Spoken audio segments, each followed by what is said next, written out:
Well, I'll tell you where I'm at on this thing. I've got the whole top end put together. I got to adjust the valves and stuff on it yet, but I was going to explain, I talked about header tape the other day, and that is this. Comes in a roll. It's a fiberglass tape or strap that you can wrap exhaust systems with. My theory using it here, you don't want heat up under the gas tank. This is a heat shield that goes on there over the pipe, kind of like that. But you can see every hole has been rounded out. This thing has been shaken around in there. See, there's a little bit of insulation there and double walled. But I'm going to have to do a lot of shimming kind of and put some big fender type washers in there to keep that thing from rattling, because it made quite a racket. But my theory is the fiberglass tape is going to deaden that.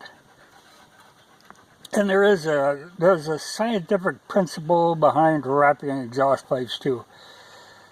To keep the exhaust gas temperature up, but that gets a little involved. But not bad stuff, and pretty reasonably priced. I don't think it was much over 10 bucks for a big roll of it.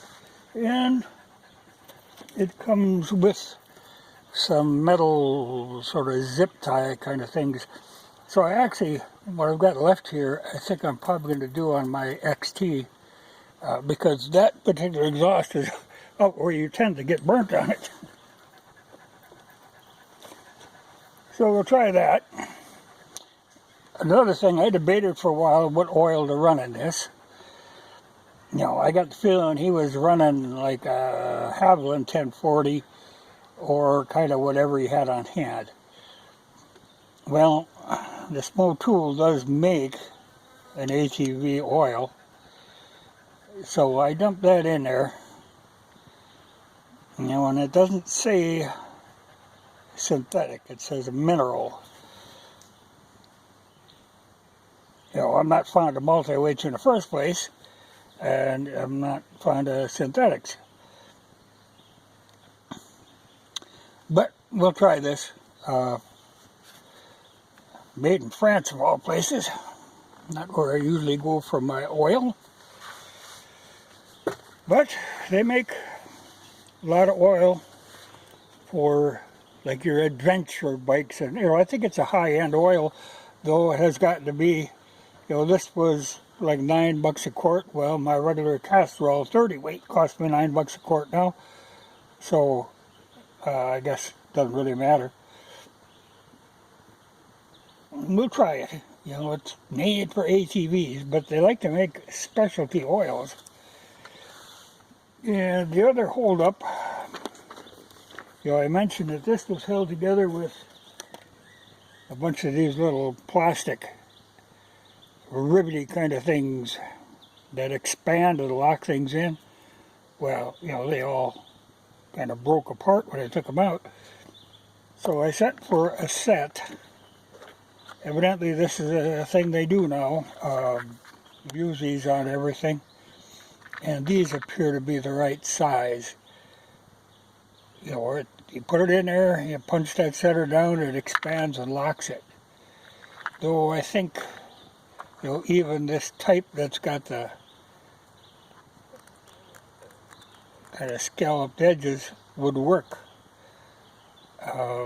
But definitely one-time use. But like I say, these other ones appear to be one-time use too. So. But this wasn't that expensive either. I'm sure it's out of China. But a guy could use these too. Because like I say, when you take it apart, they're going to break anyway. And they might be more secure. I'll see what fits best in the hole. But no, I got a selection of them anyway. Just hadn't run into them before. But my understanding is that's what they use.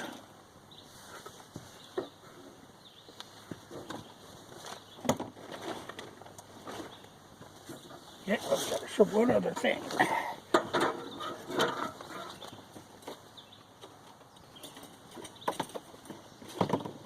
Now, like I say, I put the head on, got all that torque down. But I was surprised to see the head gasket they use is metal. Now you'd think, you're trying to seal compression, you're trying to seal oil and water. But it is well, 3 layers. And there's some kind of paint on the new ones, that evidently is supposed to do the sealing. I'm surprised it isn't a solid copper, that they use a laminated, because like I said, there's just a lot of potential for leakage in there. Yeah, it goes in like this because they have up written in it. But I would have thought a solid copper would make more sense. I don't know why the 3 layers of metal. That doesn't seem to be copper either. It seems to be some kind of tin. But it would be bad news if it leaks. And the problem is I can't, I've got another gasket. I've got a whole other gasket set. But I can't test it until I put it all together because of all that wiring mess in the front that runs through that front cowling. So I'm going to have to dump water in and hope I get a reaction, or no reaction. I was surprised by this. It almost looks like that middle one might be copper. There's a kind of a copper color to it, but I just surprised that, a one-piece copper gasket would have made more sense to me.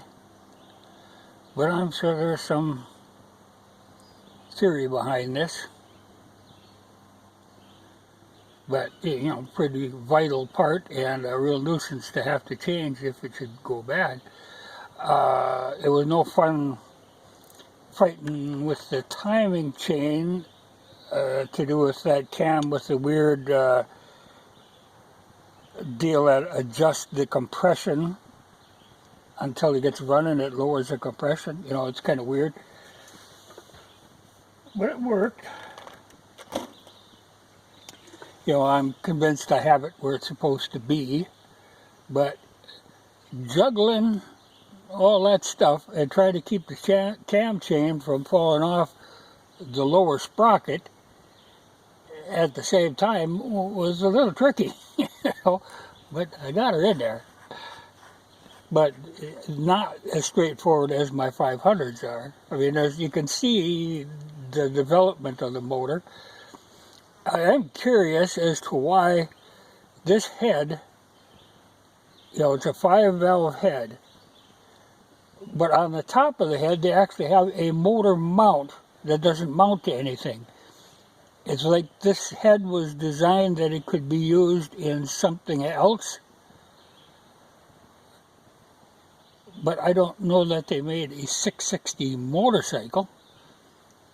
I know Yamaha in the XTs, they later went to a 4-valve head. And there you need a top motor mount. But I was surprised to see that they have the motor mount included on this. It's like they had a thought going for this motor. Though, the way it's set up with the tranny and that belt drive, that ain't going to work in a motorcycle. So I don't know. And like I said, I've got the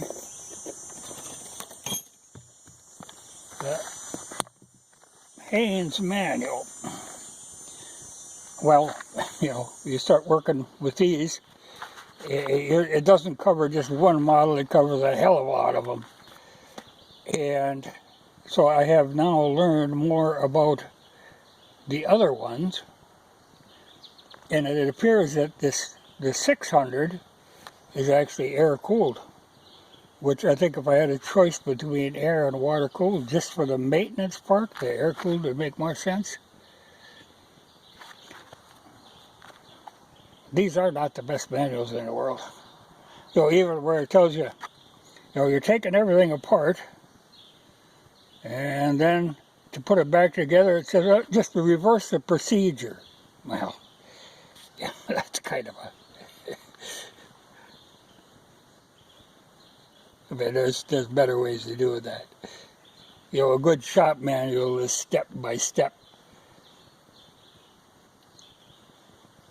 But I'll get it back together. Mostly today, probably get it running tomorrow. Still a few things I have to monkey with. Like this, which is an automatic cam chain tension adjuster. Evidently it's spring loaded and it kind of has got a ratchet, so it tighten. I don't care for that. My 500s have got a manual. You just unscrew a cap and you can see if the spring is flush, you're good to go. Very easy to adjust. I would fear that these would tend to run too tight. With their changes in temperature, it would just keep ratcheting. But in order to reset this, to put it back in, I have got to get in there with a very small screwdriver and back that out. Well, okay, I got to find a small screwdriver. I might end up having to go to town just to get a small screwdriver to back that thing back. But I'm not a big fan of automatic adjusting things. Like my thought would be that this would run too tight. You would always be tightening up anytime it got a chance, which would put a strain on your bearings, on your sprockets, on your chain, and on the guide rails. I would think a manual adjuster, that's one of the few things you could actually get at by just pulling a side panel. So I would have thought they'd have went that way, but no automatic. Well, but I'm getting there. It's going fine.